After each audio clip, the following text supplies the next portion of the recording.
Rapport de similitude d'aire et de volume. Dans cette nouvelle vidéo, on fait suite aux vidéos sur les figures semblables. Et ce qu'on va regarder, c'est qu'est-ce qui arrive au rapport des longueurs quand on compare les deux figures, qu'est-ce qui arrive au rapport des aires et qu'est-ce qui arrive au rapport des volumes. Puis ça peut être très utile là, quand on parle de grossissement et de rétrécissement d'objets. On va commencer par ce qui est le plus simple, c'est-à-dire le rapport des longueurs, ou qu'on appelle aussi le rapport des similitudes. Donc là, ici, j'ai deux rectangles qui sont semblables. Okay? Et donc, les côtés sont A1 et B1 dans le cas d'une première figure et A2, B2 dans le cas d'une seconde figure. Mais les proportions, là, sont conservées. Okay? Donc, qu'est-ce que ça voulait dire, ça? Ça voulait dire qu'on avait vu, quand ils étaient semblables, que le rapport A1 sur B1, donc le rapport de deux longueurs dans une figure, était égal au rapport là, des côtés homologues dans la seconde figure. Donc, c'est cette égalité-là. Mais vous remarquerez que je peux facilement diviser par A1 des deux côtés et multiplier par B2 des deux côtés. Alors, si je le fais, ici, je vais me ramasser avec un A1, et puis ici, je vais me ramasser avec un B2. Donc, ce que ça veut dire, c'est ça ici. Donc, A2 sur A1 est égal à B2 sur B1 est égal à une constante, hein, parce que les deux fractions sont égales, donc c'est un rapport, et c'est le rapport de similitude. Donc là, ce qui est différent du cas de l'égalité des figures semblables, c'est que là, le rapport, il se fait pour deux figures, okay? C'est-à-dire, on prend un côté et son côté homologue, et on compare les deux longueurs. Et ça, on dit que c'est constant. Donc, si A2 est 3 fois plus grand qu'A1, alors B2 sera aussi 3 fois plus grand que B1. Le cas ici, une autre façon de l'écrire, cette égalité-là, c'est comme ça. C'est justement de dire que A2 est égal à mon K, mon rapport de similitude, fois A1, et mon B2 est égal à K, la même constante, fois le côté B1. Lorsque je multiplie par K, qu'est-ce que je fais? C'est que je suis passé d'ici, puis je suis allé à cette seconde figure-là. Mais j'aurais pu faire exactement le contraire. J'aurais pu partir d'ici, puis aller de l'autre côté. À ce moment-là, j'aurais divisé par cette constante K-là. Ou alternativement, ce que j'aurais pu faire, c'est prendre l'inverse, c'est-à-dire 1 sur K, puis multiplier par 1 sur K ici. Donc, ça va être important de regarder si le K il est plus grand que 1 ou s'il est plus petit que 1. S'il est plus grand que 1, ça veut dire qu'on a grossi la figure. S'il est plus petit que 1, ça veut dire qu'on l'a rétréci. La figure devient plus petite. Hein? C'est ça ici. Hein? Si on multiplie par un nombre plus grand que 1, ben c'est sûr que le A2 va devenir plus grand que le A1. Si le K est plus petit qu'un, ben c'est sûr que le A2 va devenir plus petit que le A1. Donc, c'est ça que ça veut dire. Donc, on s'intéresse maintenant aux aires. Donc, pour les longueurs, on dit qu'on a un rapport qui est égal à K, le rapport de similitude.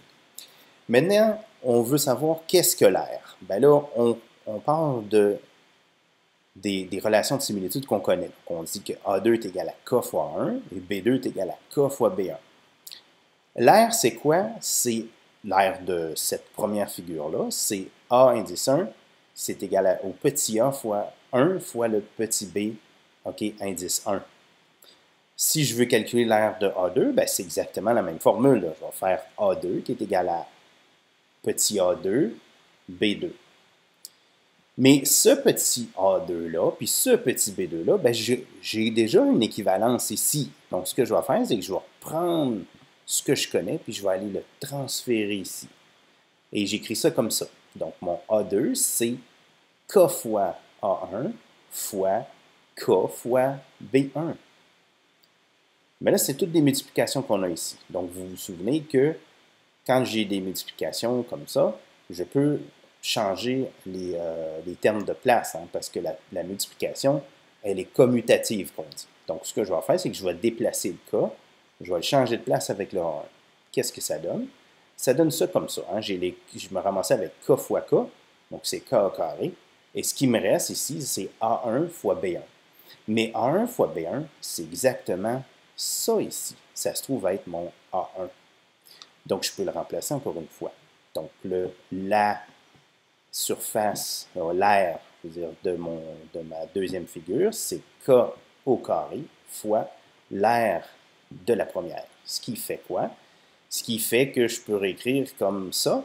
Le rapport des airs, c'est égal au K au carré. Donc, c'est le même K que pour le rapport des longueurs, mais il a fallu que je le mette au carré pour respecter le rapport des surfaces, le rapport des airs. Donc, comment maintenant, juste pour l'illustrer un peu, qu'est-ce que ça donne, là, on va se prendre un carré unité. Donc, supposons que ça, c'est mon carré unité. Là, il faut que je vois combien de fois qu'il rentre dans mon petit rectangle. Donc, ça, c'est un carré unité, il rentre comme ça. Je me suis arrangé pour qu'il rentre 2 fois selon la largeur et qu'il rentre 3 fois selon la hauteur ou la longueur. Donc, en tout, ça fait 6. Pour le grand, ben là, il rentre pas mal plus de fois. Vous remarquerez que selon la largeur, il rentre 6 fois. Et selon la hauteur, ici, là, ou la longueur, il rentre 9 fois. Donc, si je prends les unités, là, j'ai A1 qui est égal à 2 unités, le B1 qui est égal à 3 unités. Pour le grand, ben, j'ai mon A indice 2 là, qui est égal à 6 et B indice 2 qui est égal à 9. Donc, le rapport de similitude, donc qu'est-ce qui relie A2 à A1? A2 à 1, ben, c'est 3, hein, parce que A2 c'est égal à 3 fois 2. 6 est égal à 3 fois 2, puis de la même façon, 3 fois 3 égale à 9, donc mon K est égal à 3. Si je regarde les airs, ben, j'ai ici, ben, j'ai 6 carrés unités. C'est vraiment l'air de la première figure, c'est 6. Et l'air de seconde, c'est 54, hein, parce que j'ai 6 fois 9, ça fait bien 54. Maintenant, si je fais le rapport des deux, 54 sur 6, qu'est-ce que ça donne? Ça donne 9. Et 9, c'est exactement 3 au carré, donc c'est K au carré. C'est mon rapport de similitude que j'ai mis au carré. Donc, c'est exactement ce qu'on disait précédemment, c'est que le rapport des airs, c'est le carré du rapport des longueurs. Donc, jusqu'ici, qu'est-ce qu'on a vu? On a vu que le rapport des longueurs était égal à K, le rapport des airs était égal à K2, et puis, ben, vous pouvez vous imaginer ce que ça donne, le rapport des volumes. Hein? Donc, c'est ça qu'on va regarder. Donc, pour ça, ça nous prend des figures là, en 3 dimensions. Et puis, bon, là, j'ai une figure 1, une figure 2. Les côtés, c'est A1, B1 et C1. Et ici, A2, B2 et C2. Leur volume, V1 et V2. Donc, par définition, là, des rapports de similitude, je sais que mon A2 est égal à K fois A1 et de façon similaire pour le B1 et le C1. La définition du volume, quand j'ai un prisme comme ça à base rectangulaire, ben, c'est tout simplement le produit là, des longueurs. Donc, le volume 1, c'est A1 fois B1 fois C1. Le volume de la figure 2, ben, c'est la même forme, donc c'est A2 fois B2 fois C2. Mais encore une fois, le A2, le B2 et le C2 sont exprimés ici en fonction des longueurs du premier volume. Donc, qu'est-ce que je fais? Je fais juste les remplacer dedans. Donc, mon A2, c'est K fois A1, mon B2, c'est K fois B1, et mon C2, c'est K fois C1. Donc là, j'ai ce produit-là comme ça. Encore une fois, c'est toutes des multiplications. Je vais utiliser le fait que la multiplication est commutative pour déplacer les K puis les mettre tout en avant. Donc, ce que ça donne, c'est K fois K fois K, donc K au carré, au cube, donc K exposant 3. Et il me reste ici un A1 fois B1 fois C1. Mais ça, par définition, c'est quoi? C'est le volume ici hein, du petit de ma première figure. Donc, ce que ça me donne, donc mon volume 2, c'est K3 fois le volume 1. Ou de façon similaire, le rapport des volumes, c'est égal à K à la 3. Okay? Puis je ferai remarquer que ça, là, on l'a fait pour un cas particulier là, où c'était pas un cube, mais un prisme mais ça marchait pour n'importe quelle figure, même ronde, parce qu'on pourrait toujours se servir de cubes unités qui sont de plus en plus petits pour remplir tous les trous.